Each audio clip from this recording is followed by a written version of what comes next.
الحمدللہ رب العالمین والصلاة والسلام علی سید الانبیاء والمرسلین اما بعد فاعوذ باللہ من الشیطان الرجیم بسم اللہ الرحمن الرحیم۔ الحمدللہ الہادی پروگرام میں صبر و تحمل کی فضیلت پر کلام چل رہا تھا۔ اللہ تبارک و تعالیٰ نے مختلف معاملات میں صبر کرنے کا حکم ارشاد فرمایا، تو یہ کہنا غلط نہ ہوگا کہ اللہ تعالیٰ کی طرف سے یا بندوں کی طرف سے آنے والی آزمائش پر صبر کرنا ہم پر لازم ہے۔ اگر بے صبری کا مظاہرہ کریں گے تو گناہگار ہوں گے۔ لہٰذا پچھلے پروگرام میں بھی ایک حدیث عرض کی تھی، مختلف حدیثیں اس موضوع پر میں آپ کو عرض کر رہا ہوں۔ ایک مزید حدیث لیتے ہیں، بخاری کی روایت ہے، حضرت ابو ہریرہ رضی اللہ تعالیٰ عنہ سے روایت ہے کہ رسول اللہ صلی اللہ علیہ وسلم نے ارشاد فرمایا کہ اللہ تعالیٰ جس سے بھلائی کا ارادہ فرماتا ہے اس کو مصائب میں مبتلا کر دیتا ہے، یعنی مصیبتوں میں۔ تو آپ اندازہ کریں کہ یہ پہلے بھی اس پہ بارہا کلام ہوا، اب یہ مضمون دوبارہ آیا ہے کہ ہمارے ہاں تو یہی ہوتا ہے کہ جو محبوب ہوتا ہے اس پر انعام کے دروازے کھول دیتے ہیں، نہیں چاہتے کہ اس کو تکلیف ہو۔ اگر واقعی اس سے محبت ہے تو شوہر اپنی بیوی کے لیے نہیں چاہتا، بچوں کے لیے، ماں باپ کے لیے، اسی طرح یہ اپنے دیگر متعلقین کے لیے۔ لیکن اللہ تبارک و تعالیٰ کی بارگاہ کا نظام، اس کا قانون، اس کے اصول تھوڑے سے علیحدہ ہیں۔ تو سرکار فرماتے ہیں کہ اللہ تعالیٰ جس سے بھلائی کا ارادہ فرماتا ہے اس کو مصائب میں مبتلا کرتا ہے۔ اب یہاں محذوف ہے چیز کہ بھلائی کا ارادہ ہے نا، اس لیے مصائب میں مبتلا کرتا ہے اور صبر کی توفیق بھی عطا فرماتا ہے۔ ورنہ اگر مصائب میں مبتلا کرے اور انسان بے صبری کرے اور اپنے آپ کو ہلاک کرے تو پھر یہ ارادہ بھلائی تو نہیں کہلائے گا۔ تو مراد سرکار صلی اللہ علیہ وسلم کی یہ ہے کہ جب اللہ تعالیٰ کسی قوم سے محبت فرماتا ہے، کسی قوم سے بھلائی کا ارادہ فرماتا ہے تو اس پہ مصیبتوں کے دروازے کھولتا ہے اور پھر انہیں صبر و تحمل کی توفیق بھی عطا فرماتا ہے۔ اب آپ کو مجھے تھوڑا غور و تفکر کرنا چاہیے کہ ہم کس میں شامل ہیں۔ کیا ہم پر کوئی مصیبت آتی ہے یا نہیں آتی؟ اگر نہیں آتی تو ذرا تھوڑا سا اس پہ غور کر لیجئے گا کہ اللہ تعالیٰ کی نافرمانی کے ساتھ اگر عافیت مل رہی ہو کہ انسان حرام کما رہا ہے، نمازیں نہیں پڑھتا ہے، فحش کلامی کرتا ہے، خراب کام کر رہا ہے اور بظاہر نعمتیں آتی چلی جا رہی ہیں، تو یاد رکھیں کہ یہ اللہ تعالیٰ کے غضب کی علامت ہے۔ اس پر بھی میں حدیث عرض کروں گا۔ اور اگر انسان نیک ہے، پرہیزگار ہے، متقی ہے، لیکن کوئی مصیبت اس کے اوپر نہیں آ رہی، یہ اللہ کے فضل کی علامت ہے۔ تیسری صورت کہ انسان گناہ کرتا ہے، ساتھ ساتھ مصیبتیں بھی آ رہی ہیں، یہ اللہ کے فضل کی علامت ہے کہ اگر وہ گناہ سے باز نہیں آ رہا تو اللہ تعالیٰ اس کو مصیبت دے کر اس پر صبر کی توفیق کے مواقع فراہم کر رہا ہے تاکہ سے گناہ کا کفارہ ہو جائے۔ اور اگر آپ بالکل نیک پرہیزگار متقی ہیں اور مسلسل مصیبتیں آ رہی ہیں تو آپ کے درجے بہت ہی بلند ہیں، کہ اس کا مطلب ہے اللہ نے آپ کو نیکیوں پر استقامت بھی عطا فرمائی ہے، نیک اعمال پر استقامت عطا فرمائی، اور مزید آپ کے درجات کی بلندی کا سامان کیا کہ مصیبتوں کے دروازے کھولے ہوئے ہیں۔ جس سے کہ میرے آقا صلی اللہ علیہ وسلم کی بارگاہ میں کئی آزمائشیں تشریف لائی ہیں، کئی آزمائشیں حاضر ہوئی ہیں اللہ تعالیٰ کی طرف سے، تو آپ سے زیادہ کون اللہ سے ڈرنے والا ہوگا، آپ سے زیادہ کون تقوی والا ہوگا؟ لیکن ساتھ ساتھ آزمائشیں اور بلائیں بھی آ رہی ہیں، تو یہ درجات کی بلندی کا سامان ہوتا ہے۔ تو 4 طرح کے افراد ہیں، آپ کو مجھے غور کرنا چاہیے۔ نمبر 1، نیک پرہیزگار متقی آزمائش میں مبتلا، نیک پرہیزگار متقی جن کے ساتھ کوئی آزمائش نہیں، گناہ گار جو بالکل آزمائش میں مبتلا نہیں، گناہ گار جو آزمائش میں مبتلا ہیں۔ تو ان میں سب سے افضل ترین وہ ہیں جو نیک ہیں اور پھر بھی آزمائشیں ہیں، اور سب سے بدترین وہ ہیں کہ جو بالکل گناہ گار ہیں، بالکل گناہ گار، نیک عمل نہیں کرتے اور عافیت سے رہ رہے ہیں،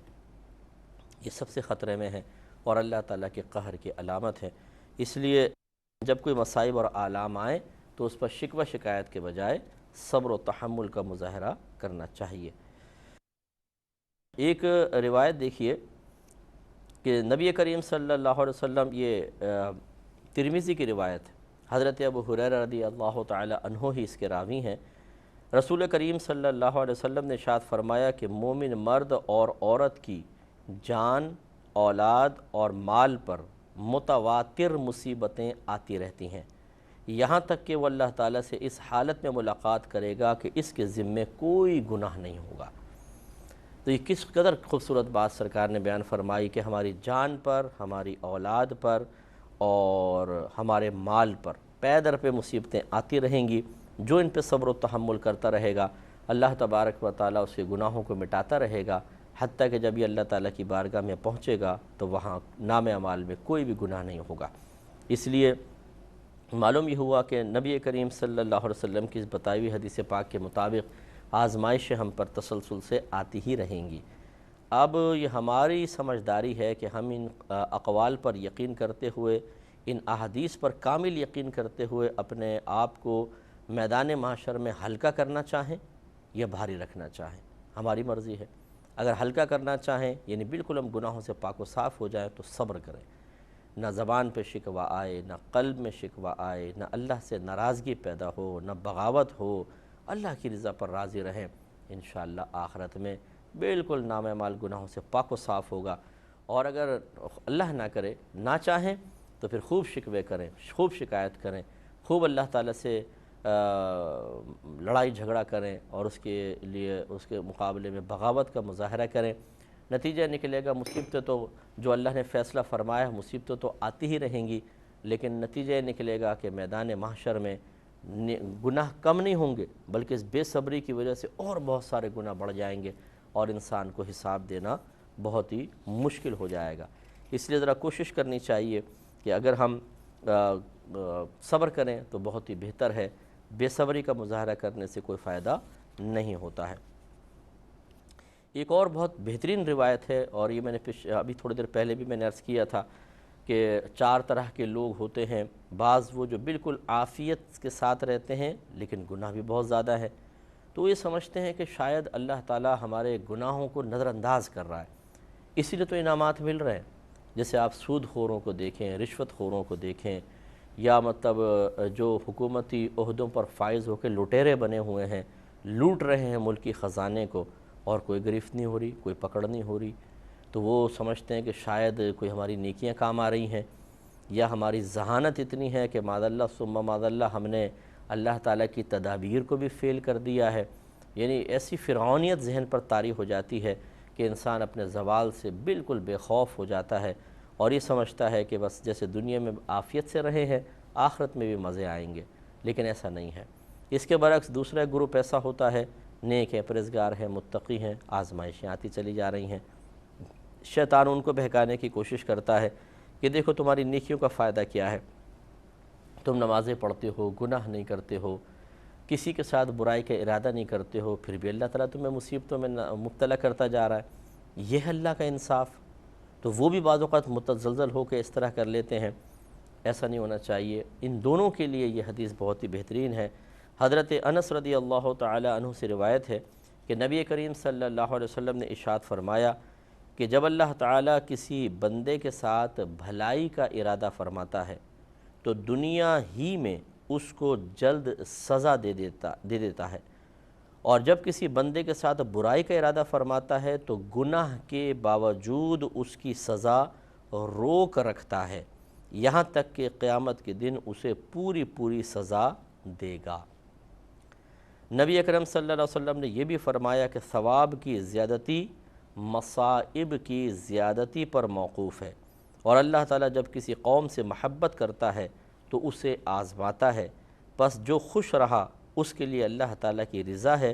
اور جو ناخوش ہوا اس کے لیے ناراضگی ہے۔ ترمذی کی یہ روایت تھی۔ تو اب ذرا اس کو تھوڑا سا سماعت فرمائیں، سمجھیں اس کو کہ جب اللہ تعالیٰ کسی بندے کے ساتھ بھلائی کا ارادہ فرماتا ہے، یعنی اب یہ نہیں ہے کہ بس جس کے ساتھ بھی چاہا، یعنی اللہ تعالیٰ خیر محتاج نہیں ہے اور یقیناً محتاج نہیں ہے کہ پہلے کچھ کر کے دکھاؤ پھر تمہارے ساتھ بھلائی کا ارادہ کرے گا، کچھ اچھا کر کے دکھاؤ، یہ نہیں، یہ اس کا فضل ہے، کرم ہے، جس کے ساتھ کرم فرما دے۔ لیکن بعض اوقات ایسا ہوتا ہے کہ اللہ تعالیٰ ظاہری اسباب کو اس کا وسیلہ بنا دیتا ہے، ظاہری چیزوں کو، مثلا ایک آدمی نیک ہے، پرہیزگار ہے، متقی ہے، تو اللہ کی خصوصی رحمت اس کی طرف متوجہ ہوتی ہے، اور اگر اس سے اب اس نیکیوں کے ساتھ کوئی خطا ہو جاتی ہے، گناہ ہو جاتا ہے، تو اللہ تعالیٰ اس کو دنیا میں ہی اس کی سزا دے دیتا ہے۔ تو اس سے ذرا میرے وہ بھائی بہن درس حاصل کریں جو نمازی ہیں، پرہیزگار ہیں، متقی ہیں، کسی کے ساتھ برا نہیں چاہتے، لیکن کچھ نہ کچھ خطائیں اور گناہ تو ان کے ساتھ بھی ہو جاتے ہیں نا۔ انسان یہ دعویٰ نہیں کر سکتا کہ میں ہر صغیرہ کبیرہ ظاہری باطنی گناہ سے بچ رہا ہوں، ہو جاتے ہیں گناہ، خطائیں ہو جاتی ہیں نگاہوں کی، کانوں کے ساتھ، زبانوں کے ساتھ، اور بہت سارے گناہ ہو جاتے ہیں، تو اللہ تبارک و تعالیٰ پھر اس بندے سے، چونکہ وہ اچھا نیک ہے، پرہیزگار ہے، اور اچھی مطلب روش پر چل رہا ہے، تو اس کو پھر اللہ تعالیٰ اس طرح مختلف آزمائشوں میں مبتلا کرتا ہے، جس کو سرکار سزا سے تعبیر کر رہے ہیں کہ جب اللہ تعالیٰ کسی بندے کے ساتھ بھلائی کا ارادہ فرماتا ہے تو دنیا ہی میں اس کو جلد سزا دے دیتا ہے۔ تو جلد سزا دے دینے کا مطلب یہ ہے کہ اسے پھر کسی آزمائش میں ڈال دیتا ہے، وہ اس پہ صبر کرتا ہے، گویا کہ یہی اس کی سزا ہے، تو اس کے گناہ بخش دیے جاتے ہیں، یہ تکلیفی سزا بن جاتی ہے، اس پر صبر کرتا ہے، گناہ بخشے جاتے ہیں، بروز قیامت کوئی سزا نہیں ہوگی۔ اور اس کے برعکس فرمایا کہ جب کسی بندے کے ساتھ برائی کا قصد فرماتا ہے، برائی کا قصد کا مطلب اسے تباہ کرنا چاہتا ہے، ہلاک کرنا چاہتا ہے، اس سے ناراضگی کا اظہار چاہتا ہے، تو پھر اللہ تبارک و تعالیٰ اس کے گناہ کے باوجود اس کی سزا روک رکھتا ہے۔ تو دیکھیں بڑے بڑے جو گھوچے لگانے والے اور بڑی بڑی کرپشن کرنے والے پکڑے نہیں جاتے ہیں، اور یہ اپنے آپ کو کہتے ہیں ہم نے بڑی ذہانت کا مظاہرہ کیا ہے کہ اپنے پیچھے کوئی اثر نہیں چھوڑا ہے، یہ آپ نہیں کر رہے، اللہ تعالیٰ آپ کو ڈھیل دے رہا ہے۔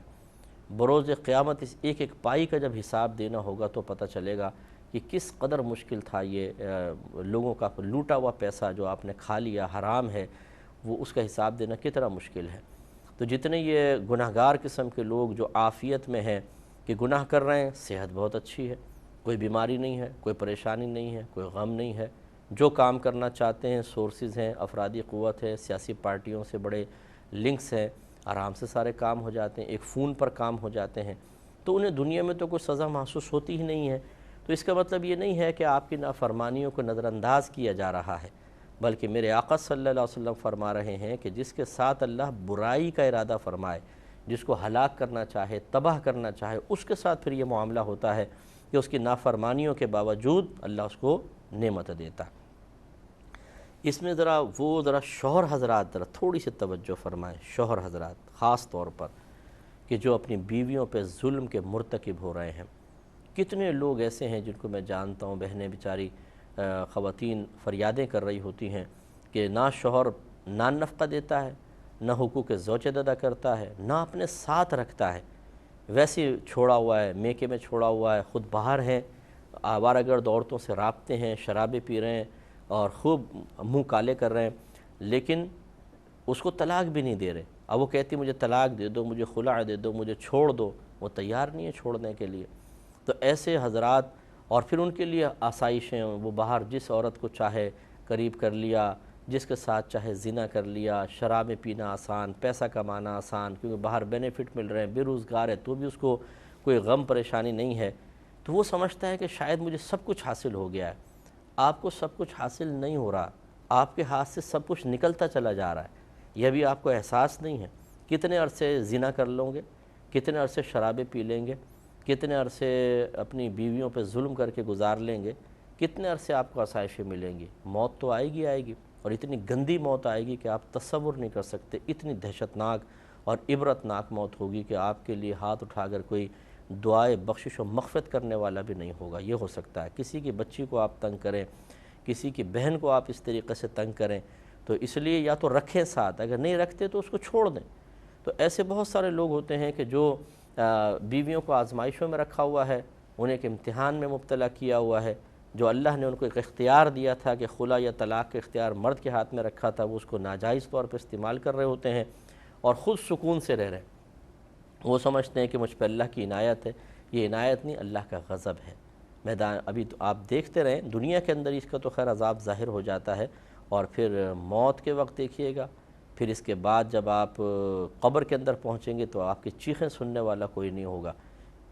جانور سنیں گے، اطراف کے مردے سن رہے ہوں گے اس عذاب کو، اور آپ خود بھگت رہے ہوں گے، لیکن کسی کو پھر اب پتہ نہیں چلے گا، اور کوئی آپ کے رشتہ دار بھی آپ کے لیے ہاتھ اٹھا کے دعائیں نہیں مانگیں گے۔ اللہ تعالیٰ سخت عذاب میں مبتلا رکھے گا، اور پھر میدان محشر میں ذلت و رسوائی، اور پھر یہ مظلومہ کھڑی کی جائے گی اور بدلہ دلوایا جائے گا۔ اس لیے اچھی طریقے سے یاد رکھیں۔ ایسے ہی بعض خواتین کے کیسز میرے پاس آئے کہ جو شریف شوہروں کو تنگ کر رہی ہیں، بدماشیاں کرتی ہیں۔ ایسی عورتیں بھی ہوتی ہیں کہ جو باہر کے قوانین کی آڑ میں اپنے سسرال والوں کو، شوہر کو اذیت اور تکلیف میں مبتلا کرتی ہیں اور سمجھتی ہیں کہ چونکہ میں باہر ہوں، مجھے ہر طرح سے قانونی پروٹیکشن حاصل ہے، تو میرے لیے تو کوئی مسئلہ ہی نہیں ہے۔ ہر طریقے سے وہ سکون سے رہ رہی ہیں، نہ نمازوں کی ہیں، نہ روزہ رکھتی ہیں، غیر مردوں سے ہنس ہنس کے باتیں کرنا، غیر مردوں کے ساتھ تعلقات اور دیگر چیزیں، شوہر کو اذیت میں رکھا ہوا ہے۔ ایسے بہت سارے کیسز بھی ہمارے سامنے آئے ہیں۔ ایسی خواتین بھی اگر یہ سمجھیں، کیونکہ جب کوئی شخص عافیت میں ہو، نعمتیں اس کو آسانی سے مل رہی ہوں، تو وہ یہی سمجھتا ہے کہ سب میری ذہانت کا نتیجہ ہے۔